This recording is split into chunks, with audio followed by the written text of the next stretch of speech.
Just under 158 completely climbless kilometres on stage 9, from Castrillo del Val to Aguilar de Campoo.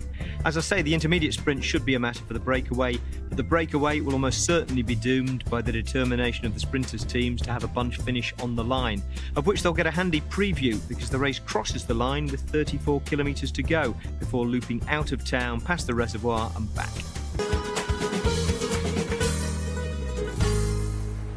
So the peloton sweeping through 10 kilometres to go as they start to lose a bit of altitude now gradually and line themselves up for the finish. Aguilar de Campoo is the finish of stage 9. And it's another opportunity after 5 hard days and a rest day for Sam Bennett, Pascal Ackermann and Jasper Philipsen, knocking on the door of a Grand Tour victory, whereas the other two have multiple Grand Tour victories, particularly in the case of Sam Bennett's to his name already. Let's not totally rule out, by the way, the rider who finished in 3rd place on stage 4 in slightly unexpected fashion, and that's Jakub Mareczko, the man with the Polish name but the Italian heritage, or Italian-Polish heritage, who rides for CCC. Stocky little rider, powerfully built.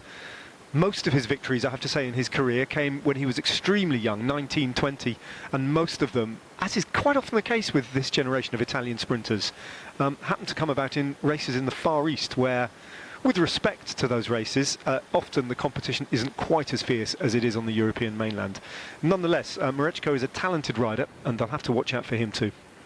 Yeah, and I agree, and I think a lot of that Italian motivation is because of the fact that those races in the Middle East, those recent and innovative races, were organised by the owner of the Giro d'Italia, so it inspired that Italian contribution, and so you had that feeling that when you went there, it was an Italian race, albeit in Dubai or UAE, and I think that probably inspired the younger riders to go there and perform. But yeah, for Italian, the peloton as a whole, they're very much generally considered to be one-day races, occasionally Grand Tour, but very rarely sprinters, apart from Mario Cipollini, of course, the great. Otherwise, the sprinters come and go, and so now it's very much a big test for all Italian sprinters to try and prove themselves and show what they can do on the global stage. Preeminent amongst the Italian sprinters in this generation, Giacomo Nizzolo, I would have said, who is the reigning European road race champion. Had to abandon the Tour de France, you'll remember. He's not come to the Vuelta. But it's a curiosity, I think you're right about. I mean, Cipollini was clearly the last great Italian sprinter and the greatest sprinter they've ever produced. But it doesn't stop them churning out sprinters. There are lots of them, if you think of Sasha Modolo and Guarnieri, Guardini. I mean, Mareczko in this particular race, Nizzolo. But they're kind of all, it's strange, isn't it, in the real pecking order. They've all been a bit second string or filling the podium places, but never quite punching through and winning the big ones. Yeah, they don't necessarily, they don't dominate, and Mario Cipollini was very rare in that respect, and he broke the mould completely. I think we'd have to, sorry Dave, we'd have to put Pataki in the elite category as well, wouldn't we? Pataki, yeah. Yes, we would have to put him in there, and he was part of my generation.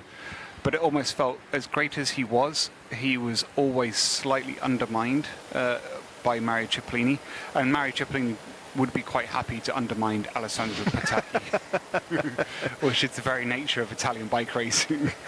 It's like, he'll never be as good as me.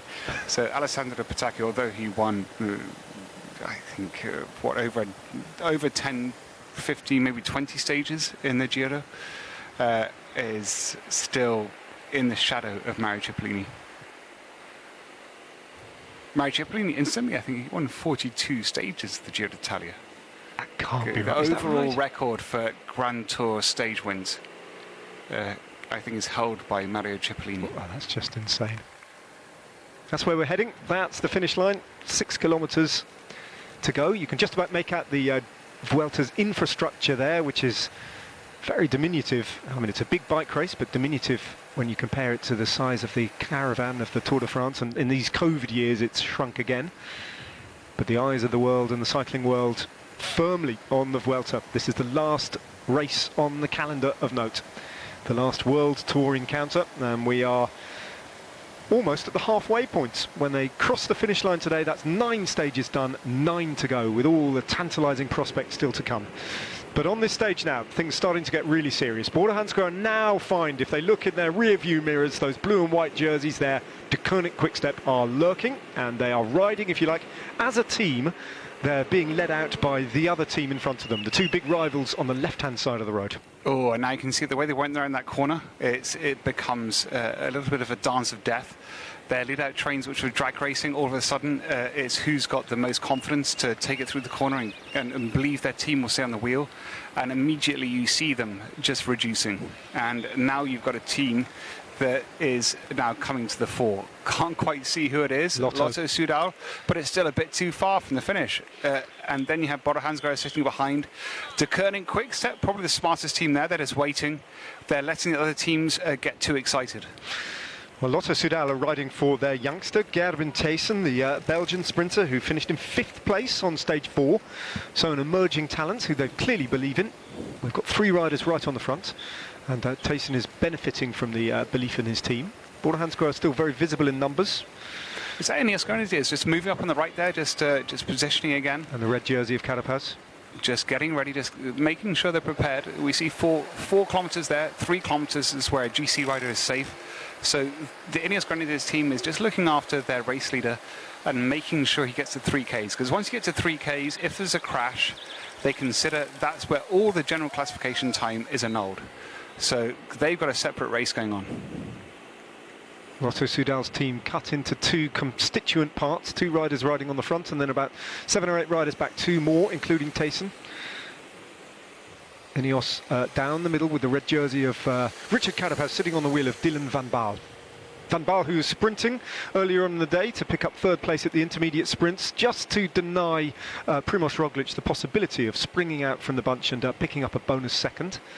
So, all other things being equal, Carapaz and Roglic and the rest of them will start the day in exactly the same GC positions that they finished yesterday's stage in, and this will be, they will all hope, a GC neutral day.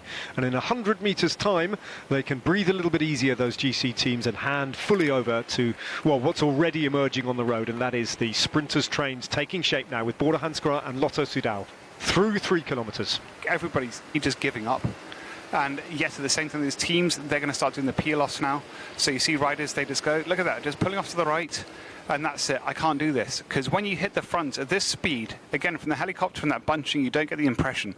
They're hitting a high 50 kilometers an hour. Depending on the wind, that's like hitting a brick wall when you hit the front, and you've only got a certain amount of time you can hold it. So now that rider, the Lotto Soudal rider, and he's strong, he's stringing it out, but he won't have much time. And then he's got to pull off and hand it to the next person to ride into that brick wall. Just over 2 kilometres to go, and he's still on the front, the rider from Lotto Soudal looking over, but you're almost counting the pedal strokes now until he pulls off. One glance over to the right, where you'll see Trek Segafredo, arguably, possibly riding for Cône de Court to take his chance today, because Matteo Moschetti, their preferred Italian sprinter, is no longer on the race. He abandoned a couple of days ago. Mitchelton Scott moving up on the right-hand side of the road, looking after Dion Smith. And that's interesting, Ned, because as we saw, as that rider, the longer he takes to pull off, because nobody wants to go to the front, everyone starts bunching up. There's this acceleration from behind, as Richard Carapaz is still there, being looked after. So Amador on the front, I think Amador is a multitasking rider for that team. Can do the mountains, can do the flat rides, but at the same time, you can see how difficult it is to manage these efforts. Now they're going to turn around, they've got a different wind direction, and now they're good. Now they're into the headwind. And now it gets even more complicated, because see that now, the way it's strung out, is going to bunch up. Even with 1.2 kilometres to go, unless Border Hansgrohe are incredibly strong, they'll start to see riders start to come up on their shoulders. Well, the numbers are there, but the distance is imposing still. You can see how much this is hurting for the rider on the front now. It's Schwarzman from Border Hansgrohe. Hands over, that's all he can do. Now Pascal Ackermann still has 2 riders to work with him, but he's got a kilometre to go. Border Hansgrohe in control. 1, 2, 3 riders from De Koning Quickstep. Sam Bennett dislodged a little bit in the blue and white. No longer the national champion of Ireland, don't forget. He's in around about 12th place there, as Philipsen is looking for his lead-out man and losing his lead-out man. The man from UAE is going to have to freestyle it now. Yeah, they got it. Border Hansgrohe are trying their very best to do this. Look at UAE trying to come up, but there he goes. Look at everyone bunching up. This is the headwind. Everyone bunches up. They're trying to decide when they go, because they know when they go is full commitment, and they've probably only got 10 seconds effort. Here we go then. They know that this right-hander will be the launch pad for the sprint, and Ackermann still has a perfect lead out now. A big job being done for Pascal Ackermann, but Bennett too with Mercu comes off the wheel, so Sam Bennett opening up his sprint. Ackermann though, Ackermann with a powerful burst towards the line. Philipsen coming down the line, Bennett down the middle, Bennett getting there, Bennett with the win. Easy from Sam Bennett, he does it again. And wow, that was a dynamic, clean sprint, and all the big players were there, close over the line. But I think you'll find when we see the overhead shot that Bennett has won that comfortably again, and he just timed it right. And that's exactly it, Ned. He times it right. He's so strong, he's so fast, yet he chooses his moments, and when he goes, he somehow, and he's getting more and more confident about doing it, he just finds the right time. Well, Ackermann's challenge looked enormously powerful, and you'd have thought from about here maybe Ackermann's going to get it, but here comes Bennett. And look at Bennett go, the strength he has. He just waits and he goes, and look at everyone else. He doesn't even, he's looking between his legs, he's trying to see what's going on, but at the same time he's just monitoring. Look at that, he's just staring at the finish line. Look at everybody else. There is that slight resignation. It's like, look at that. He's even so proud of his team. Well, there's the gap for Sam Bennett in a freeze frame form, and as you can see, it's almost a bike length, and he's the only rider who's able to sit up and take the win. Yes, well, except that it wasn't quite that straightforward in the end. It certainly seemed to be at first, as the Vuelta organisation put up the stage result, showing Pascal Ackermann and Gerben Thijssen as second and third, and ushered the winner off to do the winner's interview.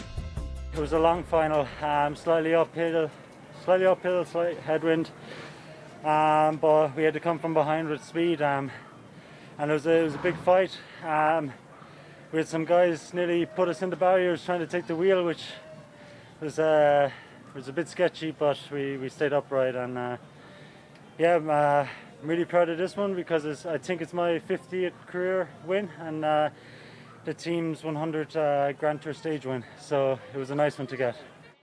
Next stop is usually the podium, the stage winner always being first up, but Bennett didn't appear. What did appear was a helicopter replay of the final kilometre on the big screen at the finish. You heard Bennett talking about having to fight someone off the wheel of his train. Here he is doing it, giving Trek Segafredo's Emils Lippins a couple of shoulder barges. I didn't saw it from in real because I just saw the videos and I was in front, but yeah, I think it was a bit too much of Sam. It was 2 times punching. 1 time is maybe okay, but 2 times I think it was a bit too much. The Reservoir Dogs Reenactment Society, also known as the race jury, agreed with Ackermann, although they took an age about it. But they did eventually issue an amended result, with Bennett removed from it, disqualified and docked points, and Pascal Ackermann promoted to stage winner. His first Vuelta victory, although not crossing the line with his arms in the air as he'd have visualised it. No, I didn't expect it because Sam was just in front, but when I saw the video behind, it wasn't a fair action of him, and I think now in this case, after all the crashes in the last weeks, we have to take care about the other guys, and if there's no hole, we have to stop. And I feel sorry for Sam, but I think they took me out in shelter, and now we have to ride more fair, and I think I'm really happy about this victory, and also for my team because they did an amazing job today, and they did all from the front, and I'm happy to give something back today. Your team started from quite far out. Yeah, like we said before the race last time, we really took care about quick step. Today we said we do our own thing, and yeah, I'm really happy that we did it today. And now you're stage winner at La Vuelta. What does it mean for you? Finally, because I was a bit disappointed because actually the shape is amazing, but we had so many bad luck in the last weeks, and now I'm happy to have another victory. Sam Bennett, needless to say, was not happy to have had a victory taken away from him, especially the one he thought had marked his half-century. Sam, any comment? No, it's more. And that was that for the story of the day, although let's just double back to recap an otherwise unchanged race.